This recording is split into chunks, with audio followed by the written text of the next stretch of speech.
வணக்கம் நண்பர்களே. இன்று நம்ம பார்க்க போற கதை கூட்டு குடும்பம்.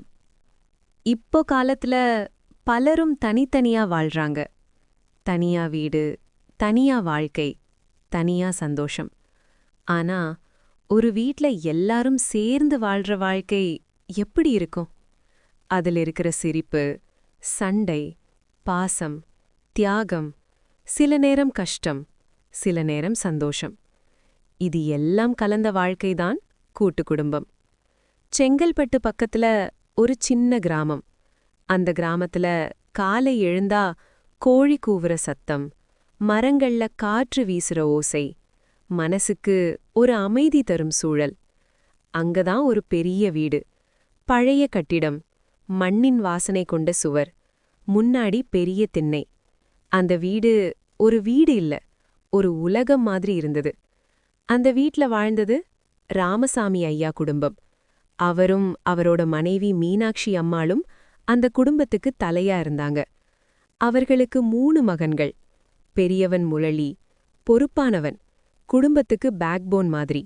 நடுவுல கணேஷ், சிரிப்பானவன், எல்லாரையும் சேர்த்து வைத்தவன். சின்னவன் கார்த்திக், இன்னும் வாழ்க்கை பாதை தேடிக்கிட்டு இருந்தவன். அவர்களோட மனைவிகளும் குழந்தைகளும் சேர்ந்து மொத்தமா 12 பேரு. ஒரே வீட்ல ஒரே சமையல், ஒரே சிரிப்பு, ஒரே சண்டை. அந்த வீடு எப்போதும் சத்தத்தாலேயே உயிரோட இருந்தது. ஒரு நாள் காலை சூரிய ஒளி வீட்டுக்குள் வருது. அம்மா சமையல் பண்ற வாசனை வீடு முழுக்க பரவுது. மீனாட்சி, காஃபி ஆயிடுச்சா? ஆயிடுச்சு. அவங்க பாசமா காஃபி கொடுக்கறாங்க. அந்த ஒரு காஃபி, அந்த ஒரு சிரிப்பு, அந்த ஒரு உரையாடல், அதுதான் அந்த குடும்பத்தோட உறவு. கிச்சன்ல லக்ஷ்மியும் ரேணுவும். அக்கா, இவ்ளோ பேருக்கு சாப்பாடு செய்வது ரொம்ப கஷ்டமா இருக்கு. லக்ஷ்மி சிரிச்சு, ஆமா கஷ்டம்தான். ஆனா ரேணு, நாம சாப்பாடு வைக்கும்போது எல்லாரும் சேர்ந்து சாப்பிடுறத பார்த்தா அந்த கஷ்டம் மறந்துடும்.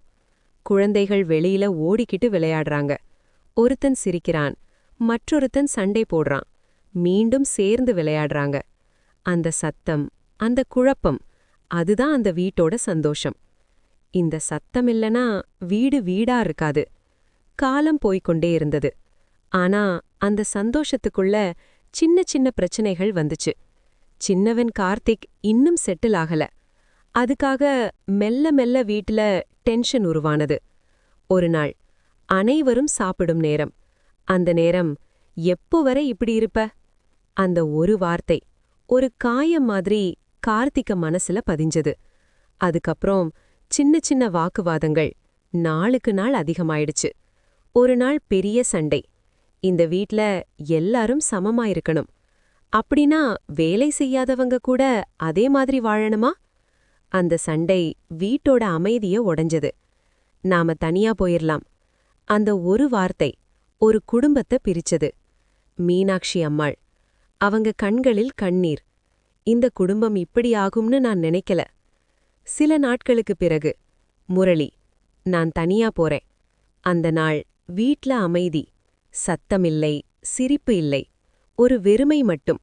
முரளி தனியா போனார். ஆரம்பத்துல எல்லாம் சரியா இருந்தது. ஆனா நாளடைவில் உண்மை புரிஞ்சது. சாப்பாடு செய்ய யாரும் இல்லை. குழந்தைகள் கவனிக்க கஷ்டம். மனசுக்குள்ள ஒரு வெறுமை. ஒரு நாள் முரளி உடம்பு சரியில்லாம படுத்திருந்தார். அந்த நேரம் அவரை பார்க்க வந்தது கணேஷ், கார்த்திக், மீனாட்சி. அந்த தருணம் முரளி உடைஞ்சார். நான் தவறு பண்ணிட்டேன்.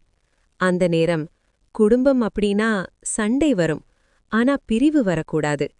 அந்த வார்த்தை எல்லாரையும் ஒன்று சேர்த்தது.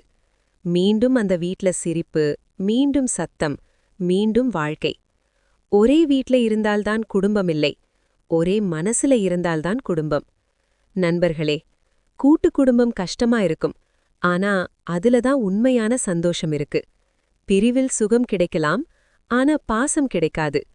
குடும்பத்தோட சேர்ந்து வாழ்ந்தால்தான் வாழ்க்கை முழுமையடையும்.